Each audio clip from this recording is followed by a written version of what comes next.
ఆంధ్రప్రదేశ్ రాజకీయాల్లో క్రెడిట్ చోరీపై చర్చ గట్టిగానే జరుగుతోంది. ప్రతి విషయంలోనూ క్రెడిట్ మారిందంటే మాది అంటూ వైసీపీ టీడీపీ నేతలు వాదులాడుకుంటున్నారు. ఇదే సమయంలో ఎవరి క్రెడిట్ ఎవరు కొట్టేస్తున్నారన్న చర్చ జనంలో జరుగుతోంది. ఏపీ పాలిటిక్స్ ఎప్పుడూ డైనమిక్ గానే ఉంటాయి. తాజాగా కొత్త సబ్జెక్టు తెరపైకొచ్చింది. అదే క్రెడిట్ చోరీ. వైసీపీ ప్రభుత్వ హయాంలో పూర్తయిన ప్రాజెక్టులను కూటమి సర్కారు హంగు ఆర్భాటాలతో ప్రారంభం చేస్తోందని మాజీ ముఖ్యమంత్రి జగన్ తీవ్ర విమర్శలు చేస్తున్నారు. ప్రతి అంశంలో క్రెడిట్ చోరీ జరుగుతోందంటున్నారు జగన్. పట్టాదారు పాసు పుస్తకాల్లో కూడా క్రెడిట్ చోరీ జరిగిందని అంటున్నారు జగన్. ఈ మనిషి చంద్రబాబు నాయుడు క్రెడిట్ చోరీలో భాగంగా 22 ఏళ్ళు మేమంటాడు, మేము పెట్టామంటాడు. ఏది మాట్లాడుతున్నాడు? క్యూఆర్ కోడ్ ఆయన అంటాడు, పోర్టల్ అంటాడు, బ్లాక్ చైన్ అంటాడు, మన్నంటాడు, పాడంటాడు. చేసింది పూర్తిగా ఏమీ లేదు.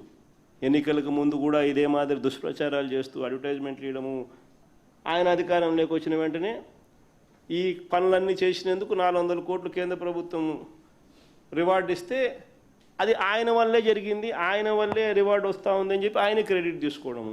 కూటమి ప్రభుత్వం ఏర్పడిన తర్వాత పెద్ద ఎత్తున అభివృద్ధి కార్యక్రమాలకు శ్రీకారం చుట్టింది. వాటిని ఆచరణలోకి తీసుకొచ్చే దిశగా కూటమి సర్కారు ప్రణాళికలు సిద్ధం చేసింది.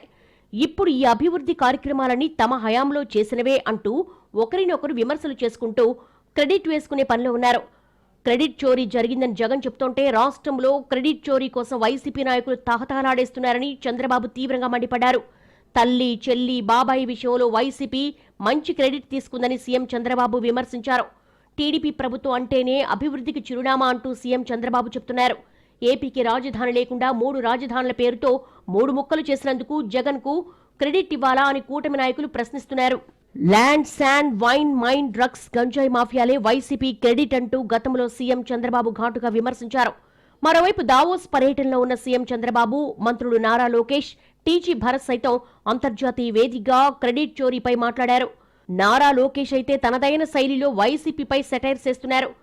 T11 ఏపీకి పెట్టుబడులు రాకుండా శతవిధాల ప్రయత్నాలు చేయడంలో క్రెడిట్ సంపాదించుకుంటోందని విమర్శిస్తున్నారు. టీమ్ 11 అధినాయకుడికి చెల్లిని, తల్లిని బయటకు పంపించడంలో మంచి క్రెడిట్ వచ్చిందని, అలాగే సొంత బాబాయిని చంపడంలో సూపర్ క్రెడిట్ వచ్చిందని సెటైర్ చేశారు. అదొక ఏడుపు గొట్టు టీము, వాళ్ళకి ఏడుస్తోంది తప్ప ఇంకేది తెలియదు. పెట్టుబడులు మేము తీసుకొస్తామంటే ఏడుస్తారు.